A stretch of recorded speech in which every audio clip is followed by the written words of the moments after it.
What's going on, guys? It's your average consumer, and I finally got my hands on the Sony WF-1000XM3s. Sony was cool enough to sponsor today's video and get these in my hands so that I can give you guys my unfiltered thoughts on their latest earbuds.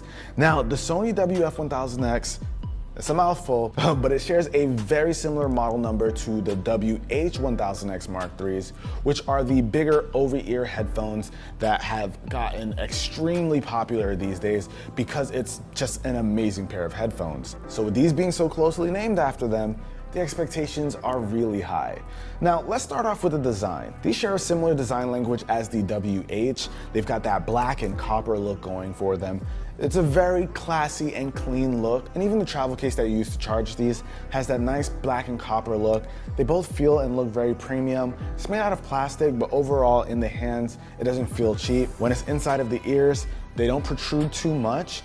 They don't exactly get tucked away inside the ears, but they also don't look very large, which I'm a huge fan of.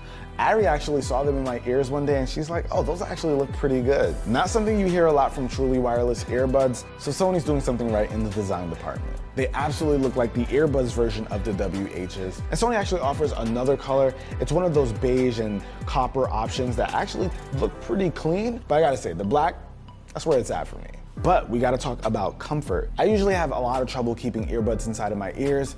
I got funny shaped ears. Thankfully, that wasn't an issue with the WFs. With these, they have multiple points of contact so that they can rest on your ears. You of course have the silicone ear tips that stay inside of the ear canal. And there's also another point of contact right at the base of the earbuds, which has a rubberized finish to it, which is different from the plastic that's around the earbud itself. So with that point that stays on your ear, you've got another point of friction so that it doesn't fall out if you're doing some kind of crazy activity or if you're moving around a lot. It actually does a really good job at staying placed. So in the comfort department, I was very happy with my experience here, especially because I didn't need to add any kind of wingtips to make sure that they stay in. The design that Sony came up with actually works pretty well, and I've had no issues. Now, Sony does supply a bunch of different ear tips. You've got extra small, medium, and large silicone tips, and they also include these extra foam tips. So if you're familiar with compli foam tips, these are actually included, but they're a bit on the softer side compared to regular compli foam tips that I've used in the past, and they actually feel extremely comfortable. Now with design and comfort aside, let's start talking about what makes these things special.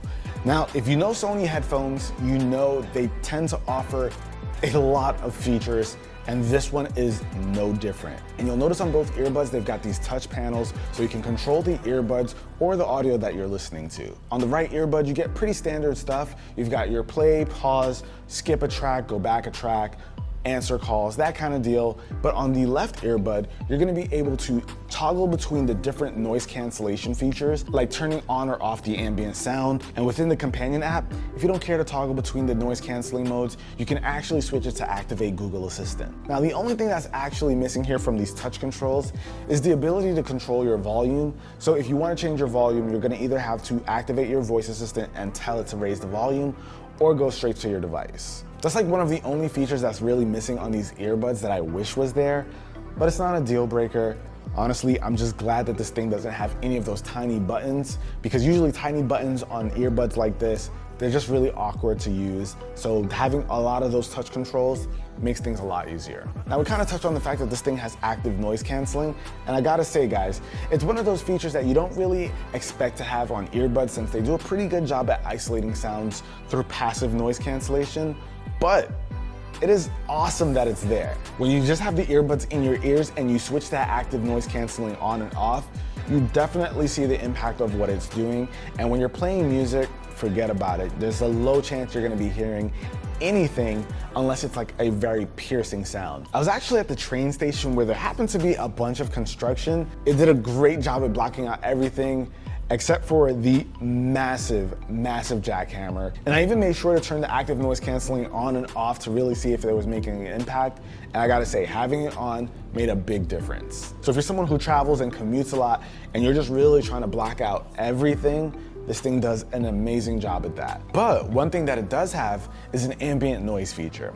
So with this feature, you're gonna be able to hear the surroundings around you as you're listening to your music or just have the earbuds on. Now what's nice is that within the app, you can control just how much of the ambient sound you want let in, and you can even do a nice focus on voices. So if you don't really care to have the environment come in a lot, you can at least let voices in, so if someone tries to speak to you, you can go ahead and talk to them.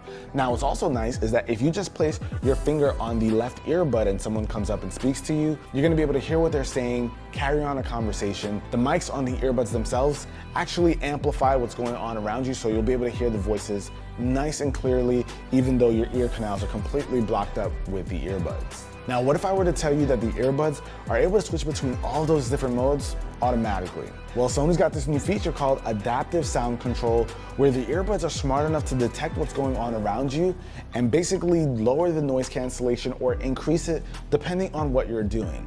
It uses something called their Sense engine to know if you're staying still, walking, running, and when you're switching between these different activities, the earbuds are gonna be able to detect that and adjust the ambient sound settings to match the activity that you're doing. So let's say you're doing something like walking, the earbuds are going to adjust and give you a little bit of that ambient sound so you kind of know what's going on around you. But if you're running, it'll give you even more so that if, let's say, a car is coming, you're gonna be able to hear that clearly and of course react to that. But if you're on some mode of transportation, if you're on a train or a plane, it's gonna automatically kick in and give you full noise cancellation so that you're not hearing anything around you. You're able to just tune out the rest of the world while you chill and listen to your music. And I actually found that it detected and activated the different modes pretty well. But I will say, I do think that you should go into the settings and switch the time that it takes to go into the different modes to short, because it isn't a really jarring effect if it's on the short mode. It actually kicks in right when you need it to. So I would definitely suggest, as a pro tip, switch it to short. But one of my favorite features that I feel like all truly wireless earbuds should have at this point is it automatically pausing your audio once you take one of the earbuds out of your ear. And if you put it back inside, it of course will resume. And if you take them out and place them down, even if you don't put them in their case right away, after about 5 minutes or so, they'll automatically shut off so that the battery isn't just draining with them being on and not in use. Now, with all these special features and active noise canceling, you're probably wondering just how much battery life can you get out of these? Well, on a single charge, the earbuds will last 6 hours with active noise canceling on, and if you turn it off, you get 8 hours of usage. And with the charging case, you get a total of 24 hours of listening with active noise canceling.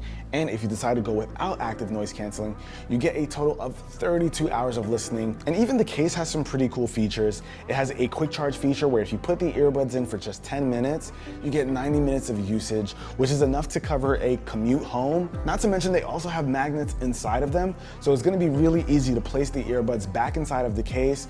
No fumbling around with it. Once you put them inside the case, they go right into their spot. It also has NFC for quick pairing with devices that support it, and it of course uses USB Type-C to charge. So it's definitely a solid case. I'd say it's about medium sized, not the smallest case I've ever seen, but it's not big enough to cause an issue when wanting to just throw this thing in your pocket. Definitely a good size for all that extra battery life that you get, as well as the extra features. Now, of course, you guys want to know about the sound quality. And I gotta say, right out of the box, I was actually pretty impressed with these. They pretty much hold up to the standards that the WH-1000Xs have, with a really balanced sound. And it offers enough room so that you could go ahead and tweak the equalizer settings to get these to sound exactly the way you want them. Now, you guys know I love me some bass. That's why I love Sony's extra bass headphones. These don't come with a ton of it right out of the box, but they do offer Sony's clear bass feature. So if I want to go ahead and add that bass, it's actually extremely easy to do that. And it puts it right at how I would want any of my earbuds to perform. And I'll be honest with you guys, I haven't really found the need to do that much at all. Honestly, what you get right out of the box sounds really good. Vocals are clear, not a ton of bass. It just really does have a nice overall balanced sound. But like I said, you have more than enough room. These earbuds are capable. If you want to go ahead and tweak it, you can get the sound quality that you want out of these. For a pair of earbuds in the price range that it's in, it definitely doesn't disappoint in the audio department. So were my expectations met with these, considering it's the earbud version of the WHs? Absolutely. With these earbuds, you're getting an insane amount of features, and it can do things that no other earbud on the market is able to do right now. So it's very, very impressive stuff. Honestly, it's not even crazy expensive. There are more expensive earbuds out there that do less than this. So I'm actually really, really happy with these. And I think it's one of those Sony headphones that are just like really easy to recommend. But I wanna know what you guys think. If you own these pair of earbuds, let me know how your experience has been with a comment down below. For those of you who are on the market for a pair of earbuds, these are ones that I think you should seriously consider.